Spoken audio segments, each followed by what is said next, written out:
no, I know how horrible the world can be, but I choose to believe in hope anyway because that's the best way to create a better future. That automatically puts the men in the dangerous position, a reproductive standpoint, as less valuable than a woman's. Like if I said, hey, do you think it's a good idea to go do the dishes? You'd probably be like, why are you asking me? Everything comes back to the reproductive purpose of life. And we underestimate the amount of things that are influenced by biology. So why do gender roles exist, and do they serve a role in our modern society? This is the basis of the question and the discussion that we're going to be having today as we dive into this topic and learn a little bit more about each other and discuss world issues. So where would you say that gender roles come from? Well, most gender roles are strongly based from biology. When you think about ancient times, like caveman era, when hunting and gathering was a big thing, the men always would go out hunting and the women would always stay home and watch the children. And the big reason for this is based solely off of reproduction, I think. Like, you just look at it from a statistics game, women reproduce much more slowly than men.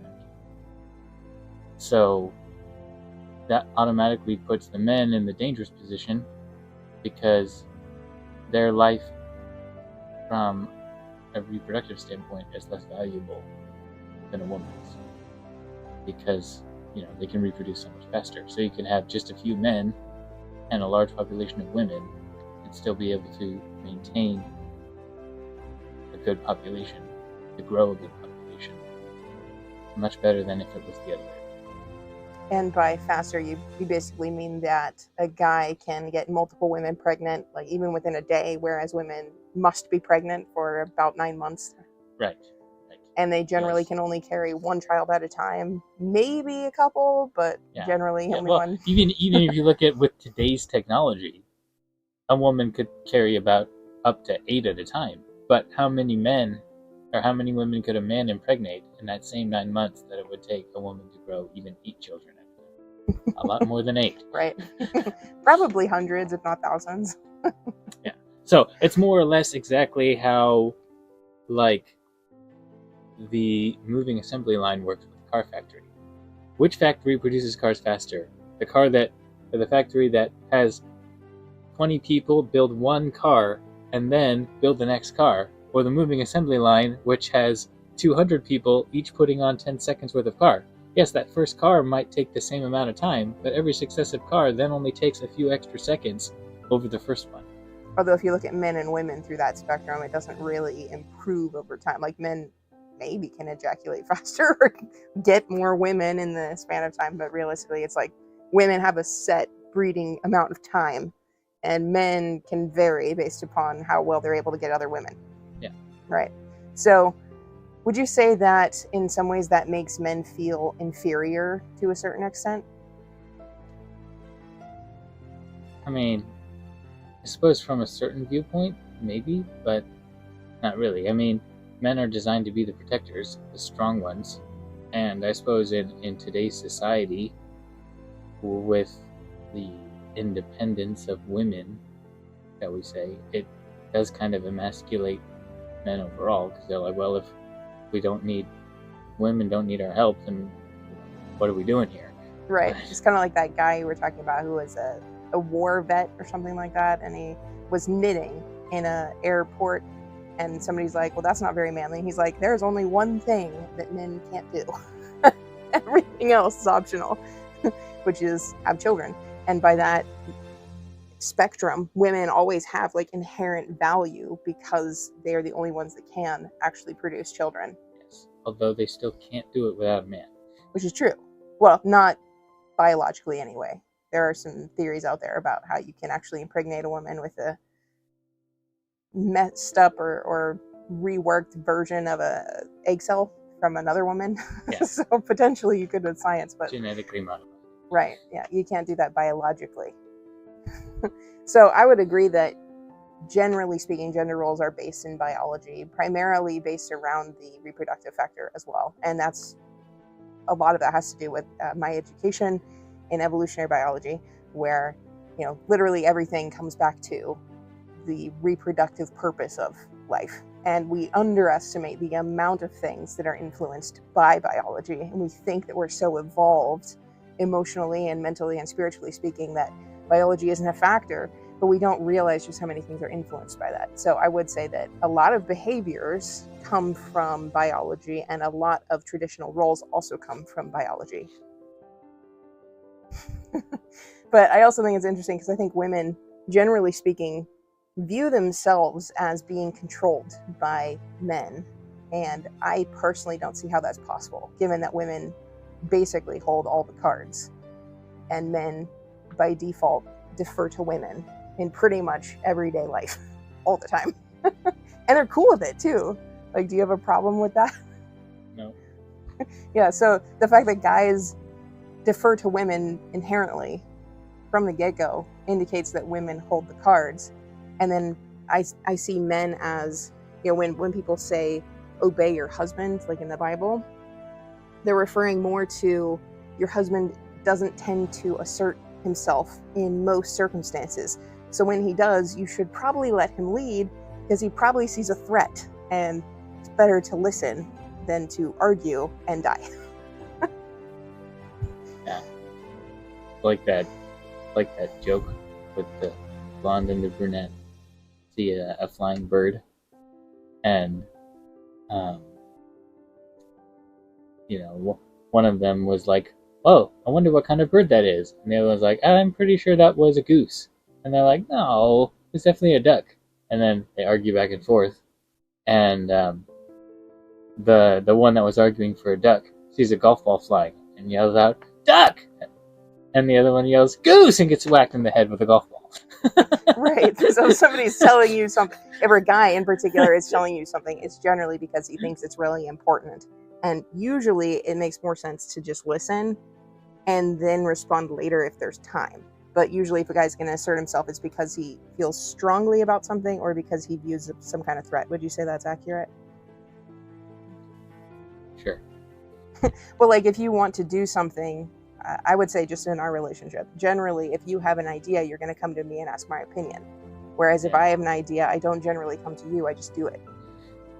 And I think that's actually pretty common in a relationship. I don't think we're weird in that particular approach. Like, this is exactly how every woman I've ever known behaves in her relationship, because the role of the woman is to keep life running. And if I had to come to you with everything, nothing would get done. So I think that's probably pretty normal. Like if I said, "Hey, do you think it's a good idea to go do the dishes?" You'd probably be like, "Why are you asking me?" Yeah. So I think that is kind of the basis of gender roles, and kind of where that stems from. Women, I say, are like the leaders in the mundane, and men are the leaders in the extraordinary. So when something's going wrong or when something novel comes along, that's when a man's going to take charge. Whereas when it comes to like keeping everybody fed and making sure the food's cooked and the house is cleaned and the children are alive and learning, that falls to the woman, generally speaking. And then, of course, the man's role is provide the resources to the woman for doing all of that stuff. Right. Well, and that's kind of an interesting thing that we've talked a little bit about, but I don't think most people would consider, is that the role of men and women is actually really obvious and biologically based, where the role of women is literally to keep the children alive. But by keeping the children alive, she's constantly going to be distracted. So she needs a protector, and therefore the role of men is to protect and keep the woman alive so that she can bear children and keep them alive. Yeah. Well, and you see this oftentimes in the animal kingdom as well. Like, even when sleeping, there's many species of animals that either one of the males will stay awake or has adapted to this form of half consciousness where they keep their eyes open and the part of their brain that controls their eyes active to watch for dangers and then sound the alarm if danger appears to wake up everyone else. But then by that same strain, women have evolved to wake up to high-pitched noises like babies screaming more than men do. So just in our own children, Angus doesn't tend to wake up as often as I do with screaming babies. I tend to respond a little bit faster. Probably didn't even hear Cammy go off last night, did you? No, I don't think so. It's definitely not 100% of the time. Yeah. Sometimes you just gotta sleep. Although I'm sure if it went on long enough, it would break through the subconscious. Yeah. Well, it wasn't very loud compared to the air. No. Right. Well, and the baby monitor is not on lately, but that's a personal problem. I think it's battery died. Right. Well, I have the plug right over there, though. So But it never got brought back down. we definitely should work on that. But back to the topic. Would you say that in the modern world, there's still a need for traditional gender roles? Biologically, not necessarily so much, but I would say so psychologically. What do you mean? Well, it's like you were pointing out earlier, like men more or less feel useless now because of this breakdown of gender roles through the strengthening of females. So, basically for the sanity of males, they need something to do. And trying to fight that biological urge of the gender roles, I think is going to be more work than just allowing them to. But by that logic, wouldn't the fact that we still have biology functioning the same way make it also biologically necessary to have gender roles? Well, in a sense, yes. But technology and medical advancement has made the world safer. So, while it is still true that men can reproduce faster than women, the world as a whole is less dangerous. So you don't need the men to do the dangerous work because Okay. there is no dangerous work. So it's more like the concept of women can survive on their own now without too many negative consequences. So biologically speaking, it's not necessary to have men around as much. Right. But because Because the world is biology less still works the dangerous. way that it does, and we still react in the way that we do as our ancestors did, that means that men are still 50% of the population, so that every woman has a bodyguard, basically, so that she can bear children. And that persists biologically, but psychologically is where we're suffering by the elimination of gender roles Yeah. necessity. Well, and in a sense, when you think of it, that could be one of the triggers behind the violence. So men still have this biological urge to protect, but now they no longer have like the necessity to protect because the world's less dangerous. So some of the men who have no one to protect then become the danger because so I don't know, maybe that's the thing. I mean, I can definitely see that. I do think a Nature lot as of whole wants that balance, right. and so it creates basically the monsters. Well, I personally think everybody has the potential to be a monster, So but that- when it comes to men's aggression, that's still a biologically based thing. And usually, at least in the past, aggression was geared toward, like attacking tribes or people you're fighting in a war or animals coming to steal your food. And without that outlet, there's no outlet for the aggression other than sex, per se. And if a man isn't paired up with a woman, he no longer has any outlet and then has to seek out some way to let go of that frustration. So I do think violence a lot of times stems from that. But that does bring up the question of, are men entitled to sex? I mean, that's interesting because obviously, once again, from a biological standpoint, it's an absolute necessity, but not necessarily for all of them, right? So you can't reproduce without it, but you don't need all of them to reproduce either, right? So I would say the entitlement is not there. However, again, like without it, the aggression builds and they become dangerous, Right. So how do you It's- prevent that without yeah, forcing it's- women to have sex with men? right. Right. And that is a challenging one. I mean, we could potentially set up more like WW whatever the wrestling matches and boxing and things like that, and Yeah. having Yeah. more intentional fights going on that aren't necessarily going to end in death, that could potentially alleviate it. But generally speaking, it also requires a certain level of skill, so that's not something that you're just going to like shove somebody into out of nowhere. Yeah. Well, of course, some people could be like, well, hunting would be a good outlet, but if that was the only outlet, then eventually, like, I personally feel like more or less humanity would be like a plague of locusts. Killing everything. Yeah, where if they went hunting simply to let off aggression, then eventually there'd be no animals left, and everybody would starve. Right. So, well, and there's a constant need, I suppose, to let off the aggression too. So even if you don't need the meat per se, there's always that desire to release more. right. So it's kind of like certain aspects of our lifestyle are evolving faster than other ones, and it's just creating this huge rift. Do you think the corporate world kind of reflects what our ancestors' lives were like in a non-devastating killing kind of way? How do you mean? Like, in the corporate world, you've got intense competition where men fight other men to gain superiority or position or title.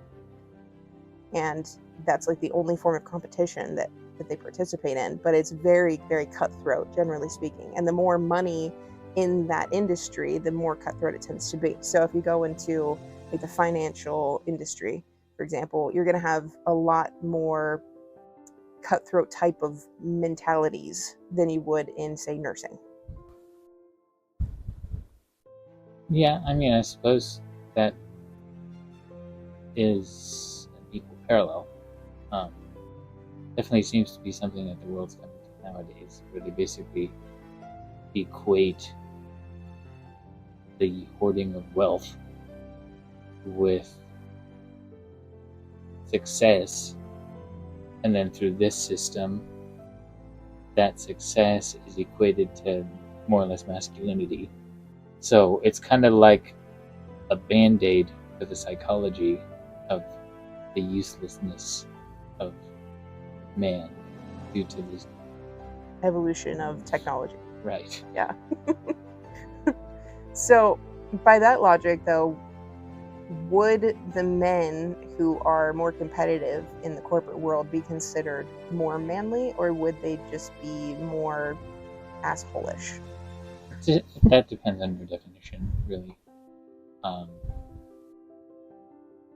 mean, I could see equating that to manliness, but for me, it kind of goes back. It still goes back to that whole like Tarzan versus Clayton situation, where your manliness shouldn't be necessarily defined by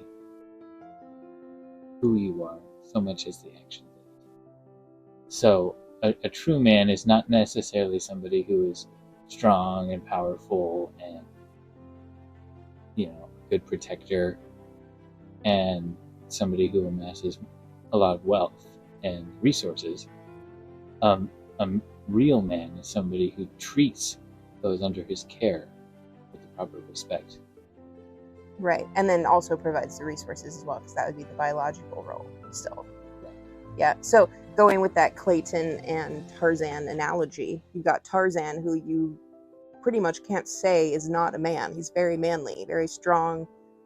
He is willing to fight for his family, things like that, but he does not have the technology or the desire for dominance that Clayton has. And Clayton is willing to do just about anything to get power, and that's often where I think we go off the rails, where a lot of men fall into that category, where it's all about the role, the title, the domination, and then you've got the other sector that's like, no, we need to take care of people. That's our role. That's our job. And the resources are secondary. So they kind of... Yeah, but you can't take care of people without the resources.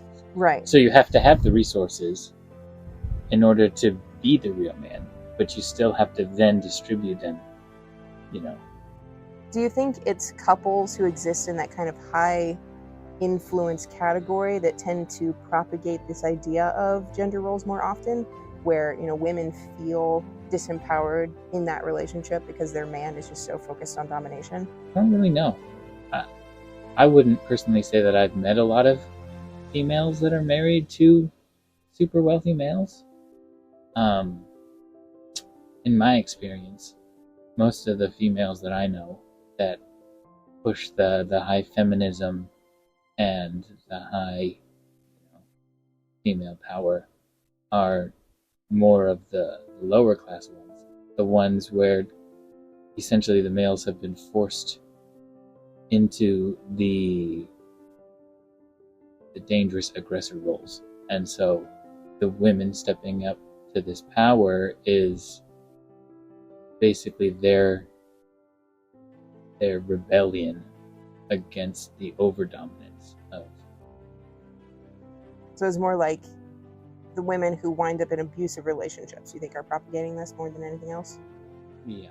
And that would likely exist on both extremes, both the very wealthy and the very poor. Yeah. But not even necessarily the ones who are in abusive relationships, because those ones are the ones that are going to like shrink and cower and be like uber afraid of men, but the women close to them.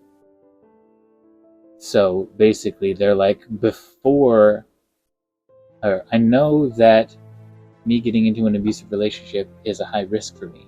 So before I even get to the point in my life where that could be a danger, I'm going to elevate myself to a position of strength, push them out so that they know not to mess with me. Right. So would you say that feminism, for example, would be kind of an offshoot of abuse, where women see all this negative stuff happening in the men of the society, and so they're like, we need to have the power to take care of ourselves, and that's where that kind of stems from? Yeah. I might not say that that's the only reason. I haven't done a lot of study on this subject. I'm not a psychology major. Well, I mean, it definitely makes sense to me that would be the case, because generally speaking, if you feel disempowered through abuse, you're going to fight back eventually. Yeah, you can definitely see the parallel. So. Yeah, so that's definitely something to keep in mind. I think that feminism has been extremely destructive in our society, generally speaking, and that's not because the ideals behind it are bad. It's just because the way that it's being implemented actually caused more strife. For example, women fighting for the right to work has actually led to all people needing to work in order to survive, and part of that is like political issues as well, where we tend to go with increasing minimum wage, despite the fact that it's like the worst way to actually increase the amount of wealth in a community. So there are a lot of problems with that, but I think feminism kind of falls into that. The downfall to capitalism, because to the free market system, because the very definition of free market means that the government can't regulate prices. But the government regulating prices is pretty much the only way to fix the cost of living situation. Well, not the only way, but probably the fastest.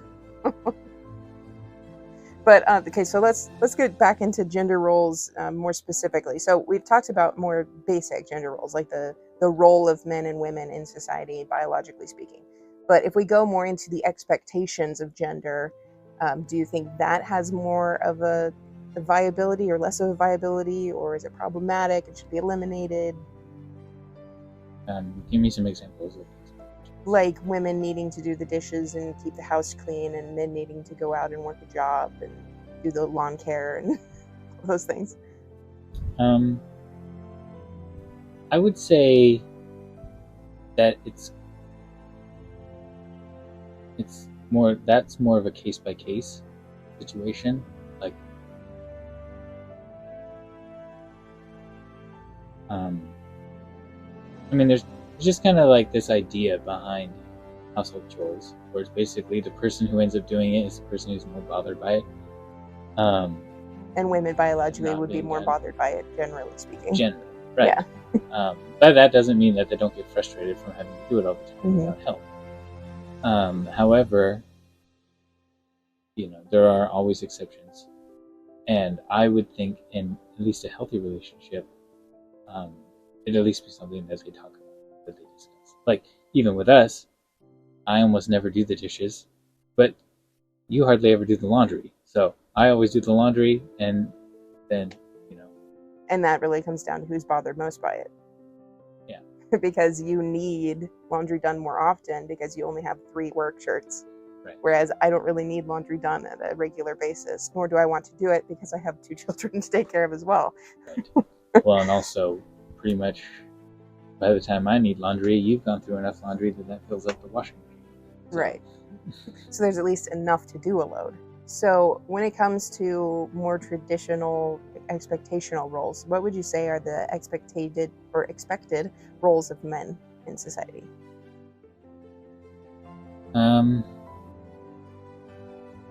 I mean,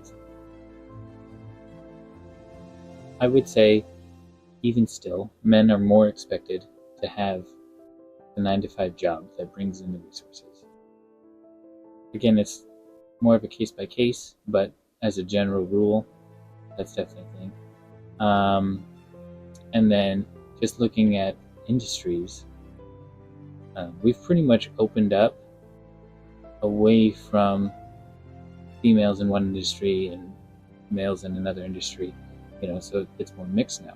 But even allowing that, there are still fairly obvious segregations within industries. So construction, that's a big one. That's a lot hard work that requires a lot of strength and a lot of time, like doing physical exertions, and it tends to be a male-dominant industry. Whereas something like teaching, which is generally more about being with children and filling in that role, that tends to be a more female-dominant industry. Now that one, not so extreme, but it's still there if you look. So, at least more female-heavy, at the very least, if not dominated. Yeah, there are plenty of male teachers, obviously, but I would still say there are more female teachers. And the higher education you get, the less discrepancy there is as well. So by the time you get to college levels, again, I don't know the numbers, but at least at my college that I went to, it seemed pretty much 50-50. In fact, I think there might have actually been more male professors than females. But especially for the little kids, kindergarten through 4th grade, mostly female teachers, because they have that motherly, nurturing role that the younger children still need in their development. So that's just a couple of examples. But yeah, if you look, you'll still see that even despite the fact that the rules aren't there anymore, the biology still shows the discrepancies based on. And what would you say are some other expectations of men for gender roles? I mean, when it comes back to like household chores, like you brought up like mowing the lawn. That's of household chores, that's a little bit more dangerous, a little bit more labor intensive. House repairs, a little more dangerous, a little more labor intensive. So pretty much protection roles and then slightly dangerous labor intensive roles, those are generally going to be expectations of men. And then more or less by default, the men are going to expect the women to have everything else. Do you think that it may be an uneven expectation generally? Kind of depends on how you define uneven. Like counting number of tasks, definitely. But time necessary to accomplish those tasks, it's going to be pretty even, I would say. And then like certain other things, like a lot of tasks that men do are not capable of being multitasked, whereas at least some of the ones that women do are capable. So while you might not physically be able to do laundry and dishes at the same time, you can do both laundry and dishes while keeping an eye on the children who are playing around the house around you. Whereas if you're mowing the lawn, you're not going to want the child in the middle of the lawn so that you can watch the child while you're trying to mow the lawn. Stuff like that. So, do you think that the time investment required for things is even just because there's only 24 hours in a day, or because it generally doesn't take that long to do, say, like the female expected roles? Yeah, I mean, I would kind of say that most of the female expected roles take less time in general than the male expected ones, partly because of the labor-intensive nature of them. Okay, and we talked a little bit about expectations, so I just want to bring this up for the camera really quick, but I believe expectations of your partner, generally speaking, are negative pretty much across the board, because it pretty much leads to disappointment and upset. And off camera. It kind of leads to disappointment and upset in the relationship, and then the resentment that tends to build from that over time usually causes some issues. So do you kind of agree with that now, or do you still object to that concept? I mean, I'm sort of fine with that, but something that I've pointed out before is, from a certain psychological standpoint, it's like expectations of people is necessary for respect, in a sense.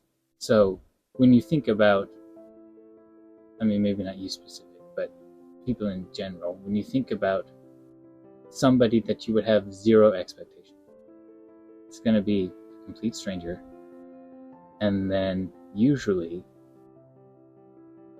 somebody who presents themselves in a manner of somebody who wouldn't help you.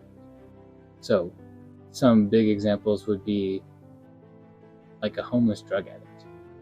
If you saw a homeless drug addict on the side of the street, you would not expect anything from them. Like, if you were to have an expectation from them, it would be that they might work on bettering their own life. But you wouldn't Get off drugs, maybe get a job type of thing. That tends to be what I hear from people. Right. But in that specific moment, you wouldn't be like, I expect you to come to my house and do all my dishes for me. I expect you to give me $100, right? Because you can clearly see that they don't have the resources or the motivation to provide anything to you right now. So expectations of people, I think, are basically you saying, hey, you have a resource that I am in need of, and because I am trading this resource that I have that you need, you should trade what you have that I need back. But wouldn't the expectation in that actually be destructive? Because the expectation that somebody will in fact trade with you because you have something that you think they need could actually cause you to approach the trade with a certain level of aggression. Whereas if you just said, well, I need that, I have this, would you be willing to trade?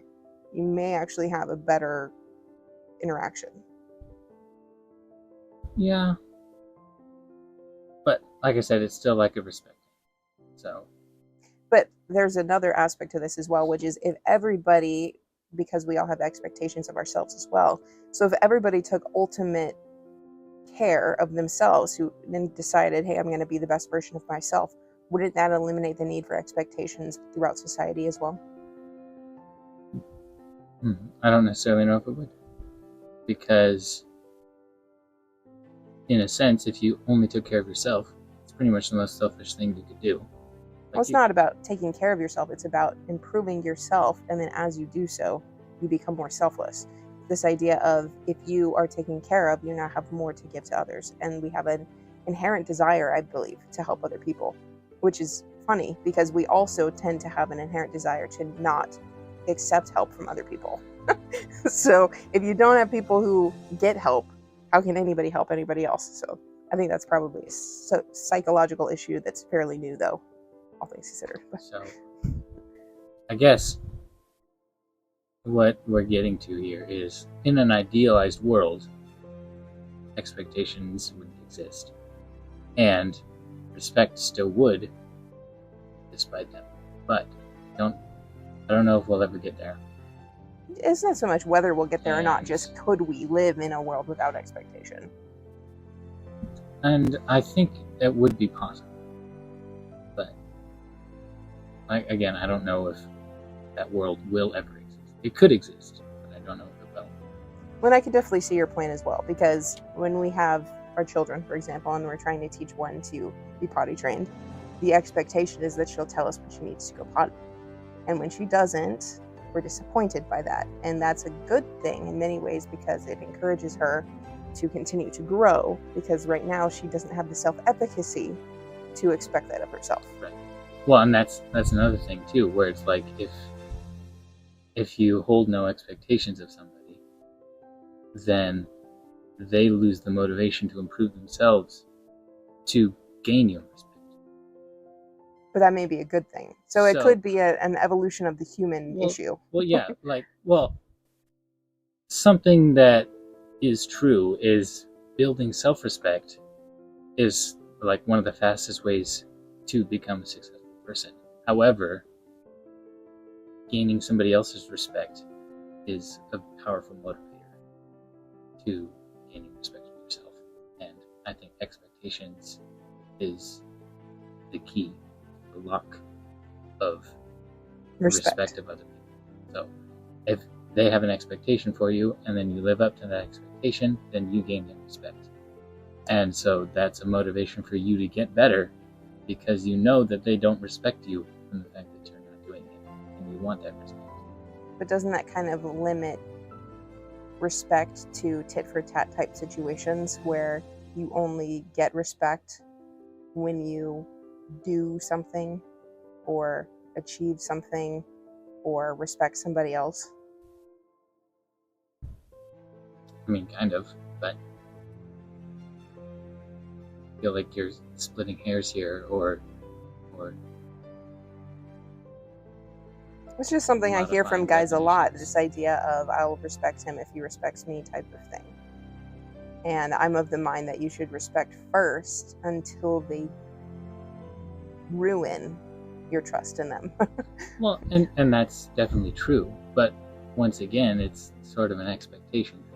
Or possibly level of respect, where it's like, I respect you as a human, as a base level, but I don't respect you as a carpenter until I know you can build a house.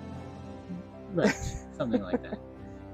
Which makes sense. Yeah, you can't really say I'm a carpenter if you have no proof of the fact. Like, people are not going to Well, believe it's you. like- You're an excellent carpenter if you've Well, never built Like anything. with me, you know, I'm 100% confident in my ability to build a house entirely from scratch. But I've never done it before, and nobody's ever witnessed me do it before. So there's not a lot of people in the world that would hire me to build their house. Right. Unless you could do it for absolutely no money other than resources. And then people would be willing to give you a shot at the very least. Although they may still be hesitant because it could end up with a lot of wasted resources. So, Right. which makes sense. There are certain things that you do have to earn, and that type of respect I could see is definitely being earned. But when it comes to, whether or not you treat somebody with respect, I'd say that has to be fundamental and a default. You respect people because they're human. Well, and also going back to expectations, I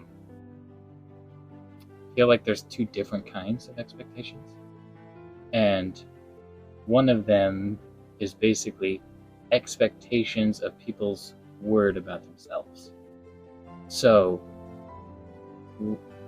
what I mean for this is, when somebody says they're going to do something, you have an inherent expectation that they are going to do it because they just said that they will. And that's kind of an expectation that's necessary. Because if you didn't expect that they would keep their word, then what? What else is there? Well, it may be the belief that they will follow through on their word, but it really comes down to who they are as a person and do they keep their word. And that's a personal issue. So you may say, well, I now expect this of you, as in using the words, but you may not feel the expectation, whereas they should feel the expectation because they made a promise. So that's, you may call it splitting hairs, but that's where I would say the difference comes in, because the expectation isn't so much that they will for sure do what they're saying, it's that they will take control of their lives and get it done. And then if you get what they said they were going to give you or whatever, that's cool, but not necessarily what you're expecting from your life or from them, because you don't necessarily know what their word is and how well they're able to keep it. But like a big one is, especially in today's society, you go to work, you expect your boss to pay you. Right, and if that didn't happen, you wouldn't stay at that job for very long. Right. Even if he kept promising you, I'm going to get it to you, I'm going to get it to you, because eventually the trust is just worn away. But you trust by default in that situation. And I think that's something that's often lacking in our society, is people don't necessarily trust by default. And some of that is survival. You know, women, generally speaking, shouldn't walk down the street at dark because we know there's the possibility of being attacked, and the possibility of that is higher than probably for men, for example. And men also stand a better chance of, you know, winning in that fight, or at least giving as good as they get, type of thing. And it's not helpful for women to put themselves into that potentially dangerous situation unnecessarily. But when you are, say, meeting somebody for the first time of the opposite gender, it generally does work to trust them, although put up some protective measures. For example, meeting them in public, things like that. It's where you're eliminating the potential, or limiting the potential for danger, but still being open. But, you know, and again, once, you know, kind of back to that whole psychology thing, in some sense, I think just thinking that, you know, exacerbates the problem, but not thinking of it creates a different problem. So right. Thing. You know, it's like they said in the Narnia, you know, get treated like a wild animal long enough, eventually you become one. So, you know, basically, women being afraid of men makes men scary from a certain thing. But if they weren't afraid of men, then they could be taken advantage of more often. Right. And then it could be a bigger issue. Right. Not, you know, so it might help to make men less monstrous, but it would create a huge, or a much bigger problem before that happened, right? So it's you know, it's the compound effect, where create a little change now toward one thing, and eventually it creates a big change. But in this case, it's a double compound effect that's opposite. So you change this little tiny aspect, and one curve goes, but the other curve's going. Right. But that does lead to another form of roles in society, which is kind of like the traditions that we have been taught as a society, which generally come through religion. And that's a question of too, is does religion serve a purpose? And I definitely think that's an interesting concept. People don't generally come down on the side that I would say is right. But in religious teaching, you have all these traditions that they educate people with, such as don't have sex before marriage type of thing, don't lie, don't cheat, things like that, don't steal, because those potentially can backlash and hurt your life. But generally speaking, we look at all these traditions that have been handed down to us and kind of throw them out the window, because we're like, well, that's just an archaic thing that has been passed down from generations for no reason whatsoever, and then we wind up regretting it. And I think that's kind of an interesting thing too. But like how the concept of you shouldn't have sex before marriage, I never would have thought that actually served a purpose until I got pregnant before we got married. And then I was like, oh shit, that really does have purpose. There is a good reason for that education. Would you say that happens in a lot of traditions that you've seen? Yeah, maybe. Definitely think all of those are psychological, more so than biological. But yeah, I can see how all of those archaic traditions at least came about, and why they're still in today. Well, if you look at the whole concept of you shouldn't have sex before marriage tradition that's being taught to people, or at least has been and is less and less taught to people now, I definitely see that as biologically based as well, though, because getting pregnant and not knowing if I had the support was terrifying. Because what are you going to do when you have the child? And now an entire paycheck has to go to daycare. How are you supposed to live? Yeah, see, well, part of what it is you're overlooking the old way in favor. But the old way So- doesn't exist now. Right, So right now that tradition is still But- effective because that old way doesn't exist. but what that means is you're looking at it from a psychological standpoint and not a biological standpoint, even though you said it's biological. But humans are social creatures.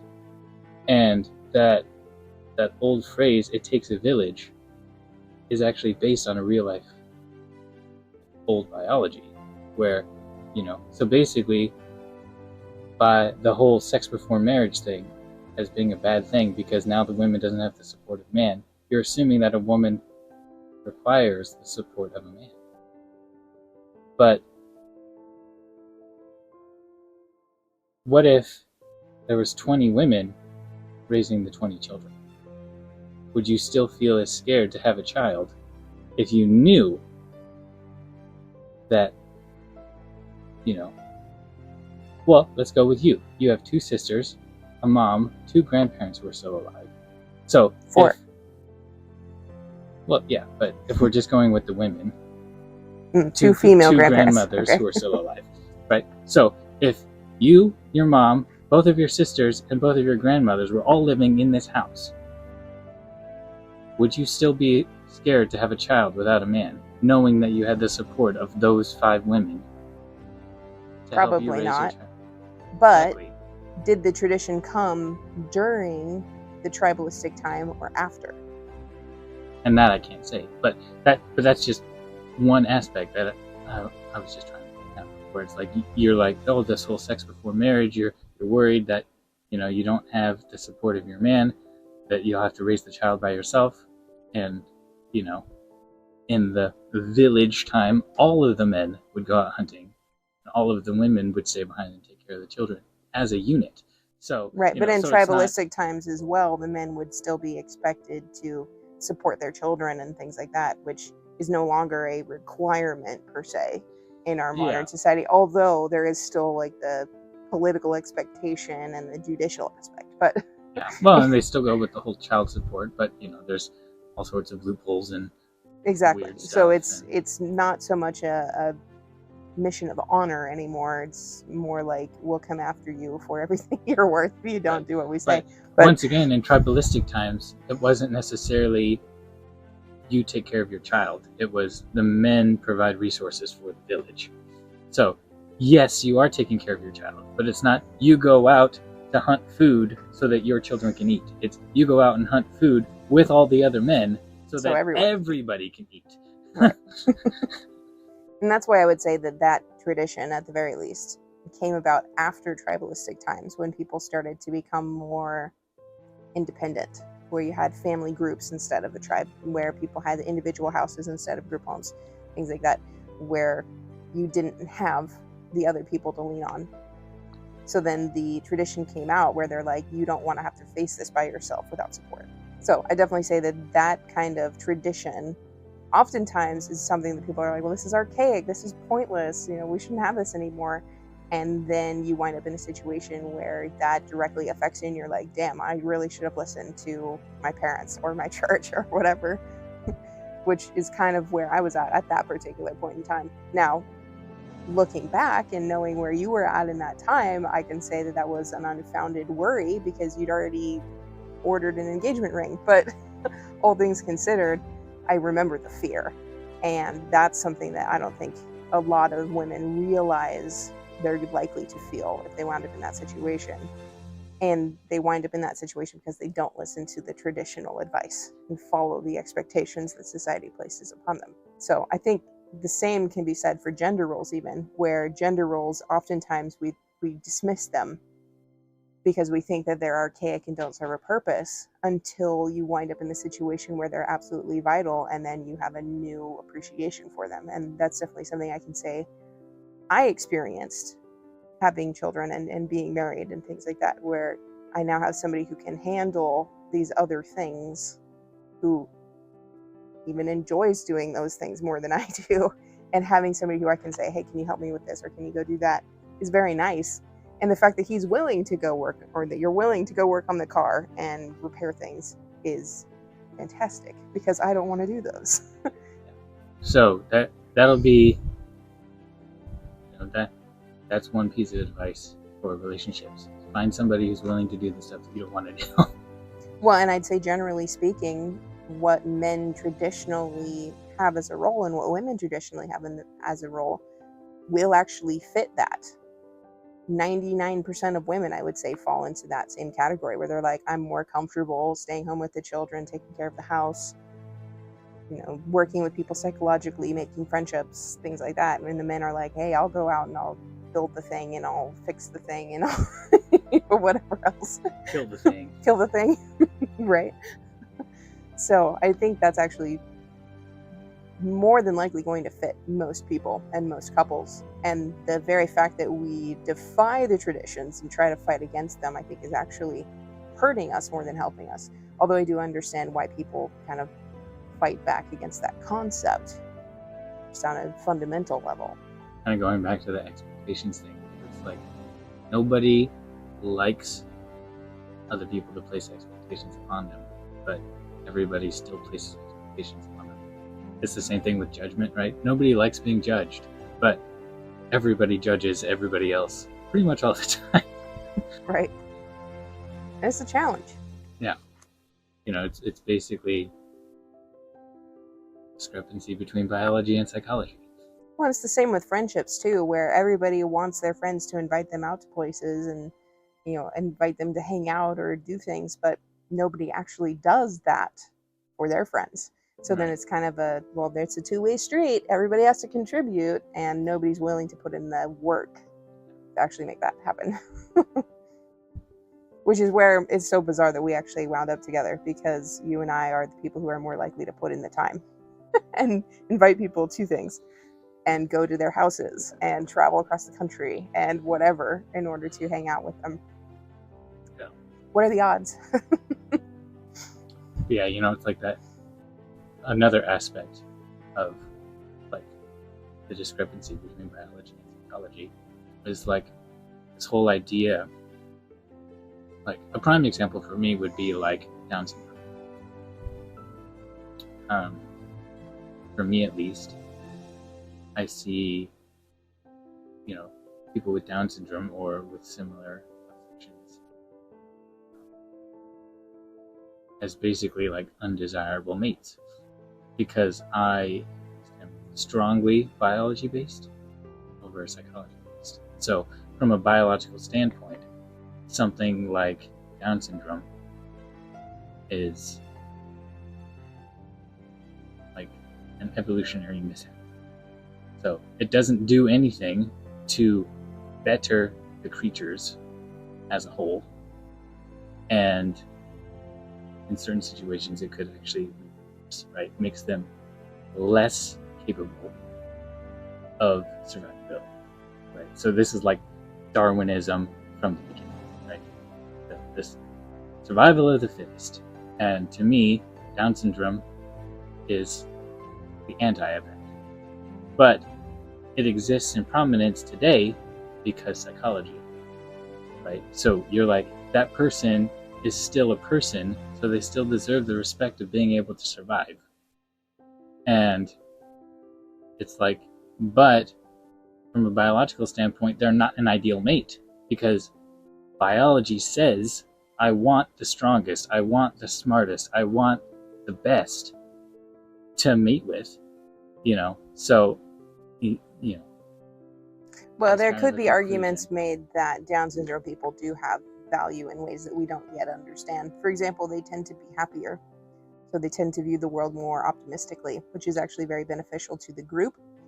So that, I'd say, is a thing, but I can definitely understand where you're coming from that perspective of mating, where you don't necessarily want to mate with every single person you come in contact with, and that could just be one aspect of somebody that you're like, I don't find that appealing.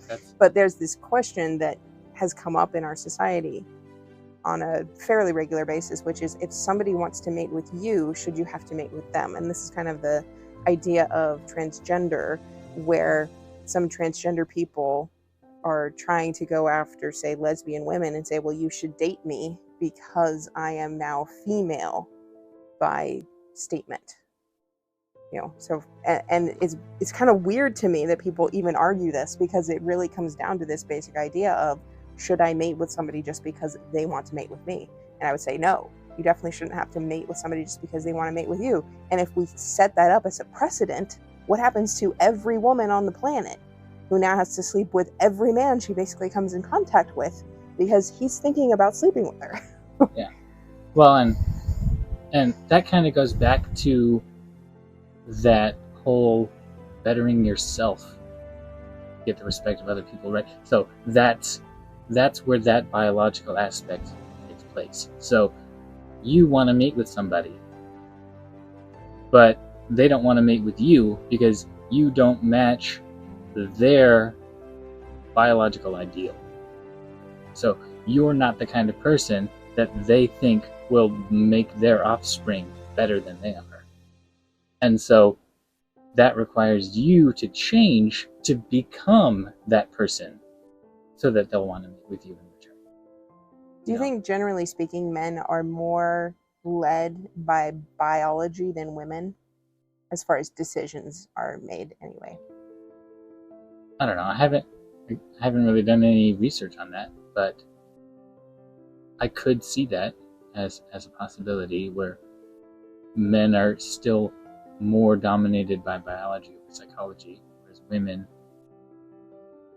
maybe not more so driven by psychology over biology, but at least well, I would still say women are driven by biology, but the way in which they're driven by biology is through psychology. So women, generally speaking, when picking out a mate, the attractiveness of that mate is actually less of a factor. Whereas for men, the attractiveness of the mate is like top priority. And then potentially that could decline as you get to know somebody. And if you're actually looking for like a long-term relationship, then you're looking for other things. But for men, generally speaking, because they have the ability to procreate polyamorously, or whatever the word is, polygamously, they naturally just start saying, is that woman attractive enough that I'd be willing to share my genes with her? And that's like the foundation. And then if you're looking for more of a long-term relationship, then you start looking more psychologically. Whereas women are basically only going for, is this man going to be able to provide for me and my children? Is he going to keep me alive? So biologically speaking, she is driven to look for other aspects than just biological appearance in order to be open to mating with somebody. Well, I think psychology has muddled what attractiveness is over biology. So, from a biological standpoint, the ideal man is strong, tall, fast. But that's not necessarily true by today's standards for what women would define as sexual appeal. Seems like that's still exactly what women look for in sex appeal.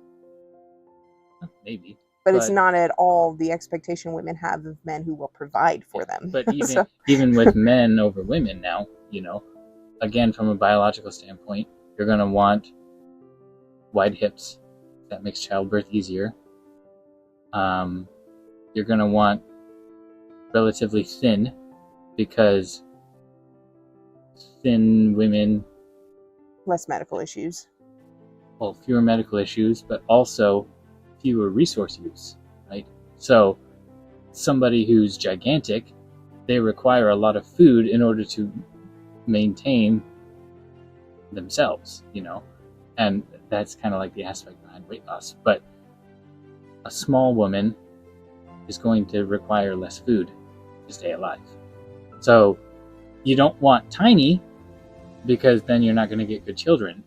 But you don't want huge, because then they're going to take too many resources that then you'll have to go, risk your life to go get More often. more often, or less for you to eat in general. So there's kind of like a mid-range that's like most ideal. And then the whole like hair color, eye color, that sort of thing, that doesn't really have a biological imperative per se in mating, except for like the reason why it came about in the first place, right? So, which would be biological diversity. So if you see somebody with different hair color or different eye color than yours, it probably means they're genetically different enough from you that you would have healthier children. Yeah, but that's more of a psychological thing over it is biological, but you don't really think that way without psychology. What you think... I don't think anybody thinks about what they're attracted to other than me. Well, no, but like you. But like, people with blonde hair, blue eyes, those are the people from the north, right? Like way back before globalization. So like, if you have blonde hair and blue eyes as a man, you're going to look for a mate that also has blonde hair and blue eyes, simply because that is what's available to you. And that's familiar.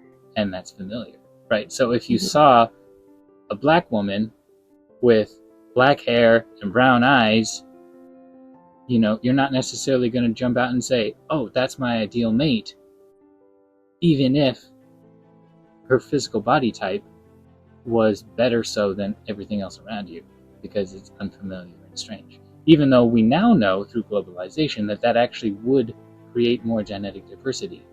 However, from an evolutionary standpoint, is genetic diversity actually better for pushing evolution? Maybe it's hard to say. But that is kind of interesting, because I do suppose that a lot of people do actually go for people who look very similar to them. And that kind of goes with the book Hidden Influence that we read, where they were talking about attraction is actually whatever's familiar. So they did the study on the college students, where they had 3 different women come into the classroom, and then they had the students rank them on attractiveness. And the only difference really was that one of the women came in really often, the second one came in a little less often, and then the third one came in barely at all. And they had the students rate the attractiveness of the women, and the one who came in most often was most attractive. Compared to everywhere else on the campus, the women were pretty much evenly divided as far as attractiveness was concerned.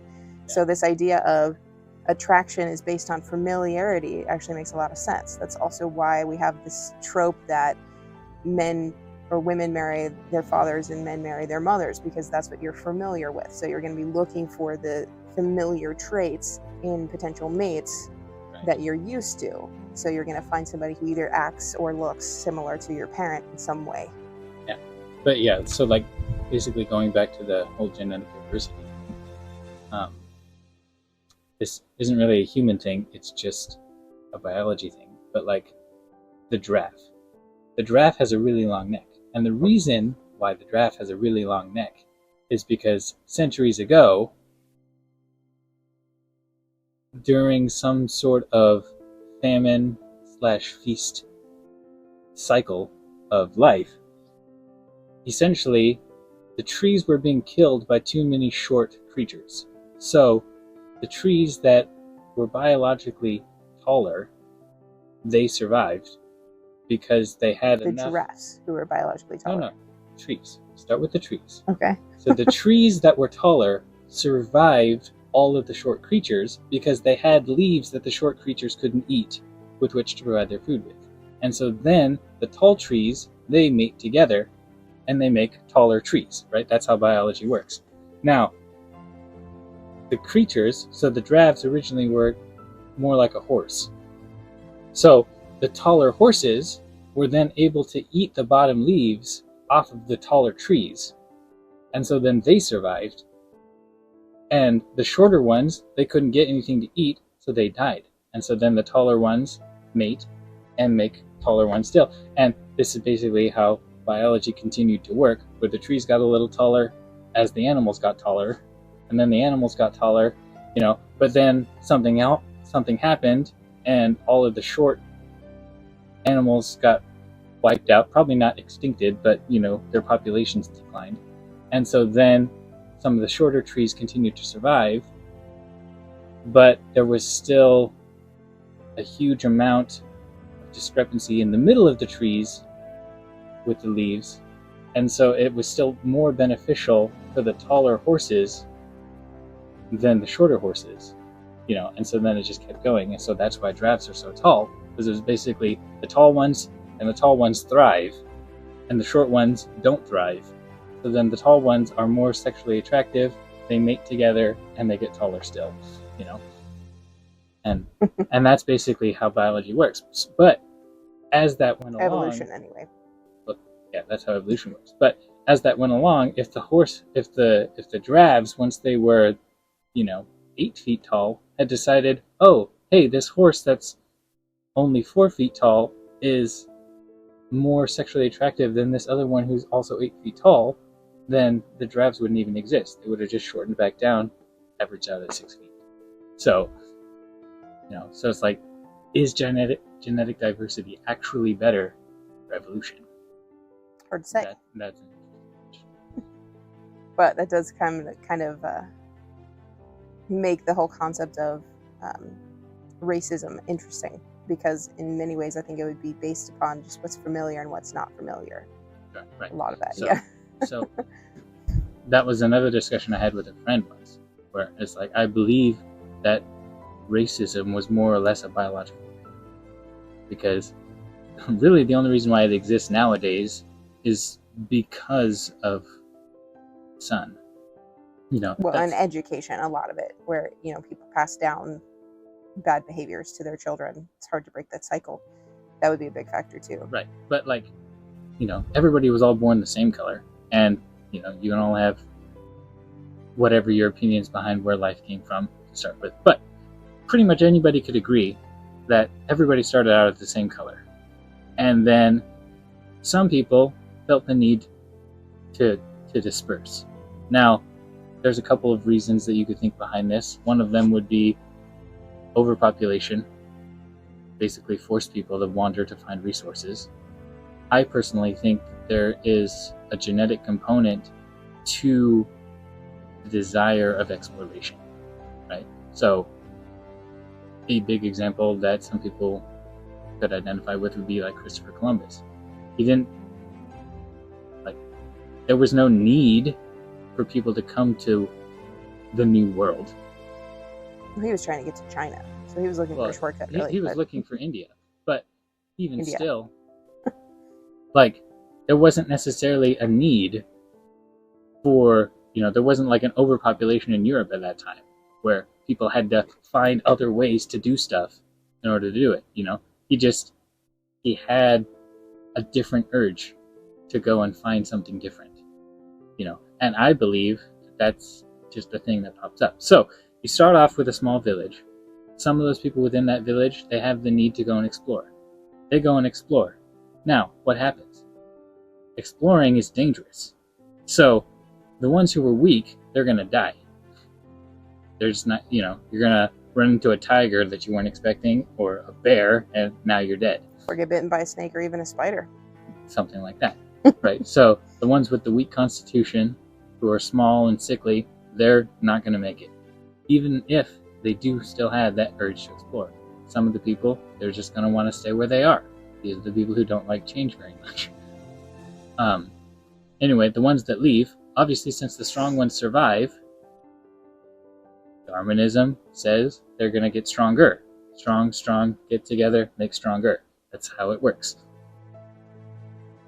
Some of those people are still going to want to stay where they are. Some of them are still going to want to explore. You keep doing this over several iterations, and now all of a sudden you've got the Vikings from Africa. Well, as a whole, people have very short memories.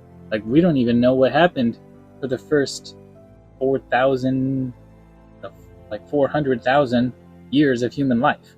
right? There's no written record. We find whatever we can through fossils, but we just don't know, right? Even through oral history, stories change and stuff gets forgotten, whatever. So people don't remember. So you've got this whole group that is now light-skinned because they left the direct sunlight, and light skin is more beneficial to health away from the equator. Because now you can actually get the vitamins from the sun that you couldn't with darker skin tone because you don't have enough sunlight. Right. But the darker skin tone was necessary to avoid skin cancer and stuff like that from being barbecued. Because there was too much sun in the other location. Too much sun. Right. Mm-hmm. So you start out with a lot of sun, you move north, now it's more beneficial to have light skin. Now all of a sudden, the potential for racism exists. People who are light-skinned, who are the wanderers, they're still going to continue to have more and more wanderers, right? It's a genetic component. Eventually, they're going to work their way back to the south. They come back to the south. Now, who started the fight? I don't know. But you've got the really strong white people who all of a sudden run into a village of less strong black people, right? They're still going to be strong because they still have to survive, but not as strong because they're not dealing with the unfamiliar. They just have the same familiar as always. So maybe it was the black people defending themselves. Maybe it was the white people going, whoa, what are these weird things that look like us? Because they don't remember that, hey, you guys left these guys 2,000 years ago. But they look like us, but they don't look like us. Yeah, they look somewhat like us, but they're obviously weirdos, you know. But the point is, the white people are going to be stronger. They're probably going to have better weapons because that was a necessity of survival for them being wanderers. So they're going to win. Now, the will to survive is really strong. So once again, don't really know whose idea it was, but chances are the black people were like, hey, we will willingly serve you if you don't kill us. One way or the other, you know, keep us alive and we'll do something for you. Sort of an aspect of human life is laziness. It's not something that everybody likes. If I don't have to do it, I can have somebody else do it, I'll have somebody else do it. If I can have somebody else do it on my behalf, then I'll do that. Now all of a sudden, slavery exists. But I mean, slavery was like every race, every creed, every skin tone. I mean, it was all over the place. Well, once again, you know, you add time and things shift and stuff moves around, so it exists. But I believe that that's where it actually started. Was white people started out by enslaving black people simply because several aspects of biology. I'm guessing slavery was far before that point, though, because tribes would enslave each other. So people who look the same but from different tribes would enslave each other. Well, so maybe, it was a very, very long lifespan. It still started from the fact that these people were stronger than those people, us. And we don't want to have to do this stuff. So if they'll do it on our behalf. I think it was probably actually more preemptive, where people were like, these are our enemies, they've attacked us before, so we're going to get ahead of it, attack them, enslave them so they can't attack us anymore. That's what I think started the whole concept of slavery. And then slavery ended because we actually evolved consciously beyond that. So humanity as a whole actually grew up a little bit. Now we're not fully grown yet, but we still grew up a little bit as a whole. And that's why slavery is less prevalent now, although it does still exist, obviously. But back to racism. So again, you're more comfortable with what's familiar to you than you are against change. So as soon as white people and black people existed, there was going to be a natural segregation, just because you're going to want to stay with what's familiar with yourself. So even once they came back into integration, they still segregated themselves naturally. And because the white people were the wanderers who were more likely to be strong, they would have seen the black people as inferior. You know, you're not as strong as us, you're not as advanced as us, you know, all of this stuff. Because, you know, you're obviously different than us, even though we look similar. You're obviously different, you're obviously inferior, you know. And again, we've more or less evolved past that. But I think that was kind of the roots behind where racism started. Was just, you know, we're clearly stronger than you. And so Well, I'm not going to they have say that somebody there to wasn't blame. some sense of inferiority that people put onto others, but I still think it would just be the fact that they're different and they have resources. So you're Viking, you're raiding to get supplies you need because the North is not very abundant in food sources, so you have to take it from other people, basically. That's where the whole concept of the Vikings started. And now you found a group of people who they look very different from you, but hey, they've got resources and we need those resources. So I'd say that's really where that kind of concept came in. It's just the fact that they were different and you needed their resources. Well, and stuff that we're learning nowadays is more or less like negative emotions are easier to feel than positive emotions. For a similar fact to like the reason why weeds grow in the garden, right? If you don't do anything, the negative comes in. So you have to actively work to stay positive, whereas if you just don't actively work to stay positive, at least small amounts It's of the concept negative of you're will creep either in. growing or you're dying. And if you're not actively working toward growth, you're dying. Right. So weeds will come up if you don't take care of your garden. Negative thoughts come up if you don't take care of your thoughts. Right. You will start to atrophy if you don't take care of your muscles, so on and so forth. So so doing nothing is in and of itself negative. It might only be a little bit negative, but it's still negative. And so that's, more or less where hate comes in. Where it's like if you're not actively going, hey, we're going to embrace you. So just the very fact that you think, hey, I'm better than you, which is kind of a natural human thought. You're naturally inclined to different. dismiss and disregard people who look different or act differently than you do. We still do that all the time. I mean, people hate each other for reasons. So that's just any my number of thoughts reasons behind why racism. It's just biological imperative, where you're like, you're different from me, and I'm better than you. Right. Just look at ageism. You got the old people looking at the young people, going, "Oh, they're so dumb. They're so stupid. They listen to all this horrible music, so on and so forth." And it's because they didn't take care of their thoughts. You're so weak. Maybe. Actually, I think the younger people are more inclined to view older people well until they have a bad experience.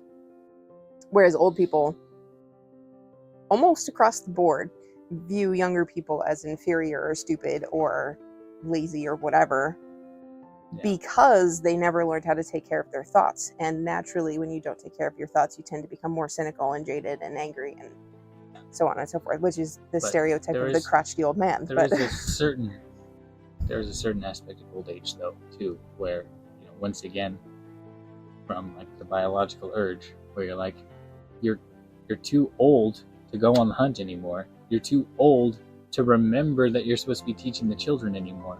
So why should we continue to pour resources into you if you have nothing to give back? So it's kind of this aspect of when you reach a certain age, which it's not necessarily an age, like a number. It's an age as in like a physical, like, stage life, where once again you're like, why are we continuing to dump resources into you just to keep you alive when you have nothing left to add? But I think you're referring more to things like Alzheimer's and stuff, where people actually get mental diseases where they have no like cognitive function anymore, basically, to actually remember and share stories and educate, which probably didn't exist in tribalistic times. Well, it still would have, but seems unlikely because they didn't live that long. Yeah, a lot of the diseases we have are because we live so long. I do know that there was a Native American tradition where it was almost an honor to reach the age where you were too old to go on the hunt anymore. And so you went on what they called the final hunt, where you just went out into the woods on your own, by yourself, for like a spiritual journey. But you knew, and everybody else knew, that you were just going out there to die. No one was going to come looking for you. No one was going to come help you. It was just you and nature on your final spiritual journey. And you would live for as long as you could, or as long as you chose to. But it was an honor to do that for your village, where you're like, hey, I'm not, basically I'm giving my resources to this infant who will then grow up to change the future, rather than continuing to eat food and expect people to put it in my mouth for me because I'm no longer capable of doing that. And, using somebody else to carry my poop away and go dump it in the woods because I'm no longer capable of wandering that far away, So it was like a privilege to go die in peace by yourself in the woods and save the resources for the next generation. But of course, that's assuming a world of scarcity, which we don't really live in. It's a distribution issue that we're facing now. Yeah. Yeah, so we don't need people to go off and do that.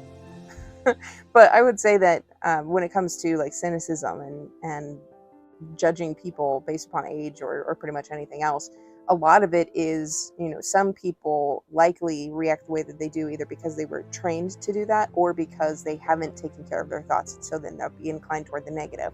Whereas, and that's why the ageism one is really great, because it's a prime example of how old people tend toward not taking care of their thoughts and then become more cynical and jaded and angry and crotchety.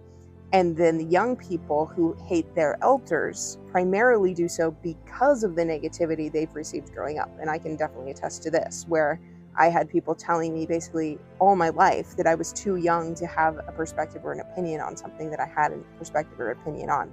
And I told somebody at one point that I'm very hopeful about how the world functions and so on. And they're like, oh, well, you just haven't experienced enough of life to understand. And I'm like, no, I know how horrible the world can be, but I choose to believe in hope anyway, because that's the best way to create a better future. But that's an individual who is not controlling their thoughts and is not trying to maintain hope and build a better perspective. So given that they were older than I was, it made sense for them to hold that perspective, although it's not helpful to them to hold. But the reaction that I think most of us who have been in that position, where we've had somebody tell us, well, you just don't understand, you just don't know, so on and so forth, is defensive, where it's like, I don't like people telling me what I am and am not capable of. And so we lash back out because we haven't done the work either, or we literally haven't grown up enough to where we can actually respond better.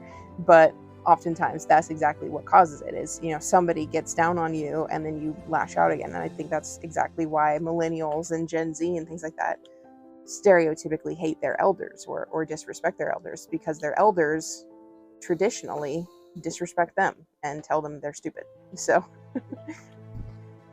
So I'd say at this point we've probably pretty thoroughly gotten into this concept, and we definitely have a fairly long video. I think we had some good information about gender roles and roles in general and human behavior, and these are definitely things that I find interesting to discuss and understand more of other people's perspectives on this. So Angus, thank you for joining me on this video. I know that it's not your most comfortable location, and we'll work on positioning and videography more as we go, but I appreciate your contribution and had a good time. Thank you. Talk to you later. Yes, thanks for having me.